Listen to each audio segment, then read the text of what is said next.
Monsieur Castaner, en fait, voilà, c'est quand on remonte aux causes de tous les problèmes, on arrive au niveau de nos politiques, donc du ministère de l'Intérieur, Monsieur Castaner, et voire plus haut de l'Élysée. Parce que je rappelle, il y a aussi des petits dérapages de l'Élysée avec l'affaire Benalla, etc., qui est toujours en cours. Donc il y a une gestion philosophique du maintien de l'ordre, de la police et de la sécurité en France qui est quand même très déviante à l'heure actuelle. Donc M. Castaner a dit précisément qu'il ne connaissait pas de policiers qui avaient commis des fautes. Encore faudrait-il qu'il connaisse des policiers de terrain, je veux dire. Donc sur la sémantique, il n'a sans doute pas menti. Après, encore, c'est parce qu'il ne connaît personne. La deuxième chose, sur les suicides, il n'en parle pas, ça le mettrait en porte-à-faux. 17 suicides depuis qu'il a pris ses fonctions avec la politique de l'autruche, ça va passer. Bon, je veux dire, au bout d'un moment, ça se voit.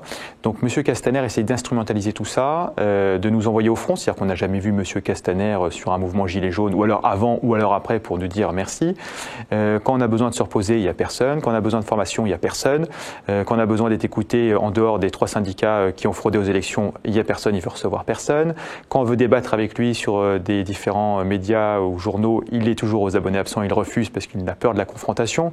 Voilà, et la seule personne qui arrivait à lui poser une question, c'est Rémi Buzyn, qui avait posé une question de notre syndicat, et M. Castaner a préféré ne pas y répondre. Voilà. Nous n'avons que des gens qui nous envoient au casse-pipe pour eux, pour leur carrière, pour leur com, et qui n'ont aucun intérêt pour le métier et aucun intérêt pour les gens que nous devons protéger dans la population. Donc il serait bien qu'on s'en rende compte, c'est pour ça que nous demandons la démission de M. Castaner, comme nous avions demandé la démission de M. Collomb, que nous avions fini par obtenir.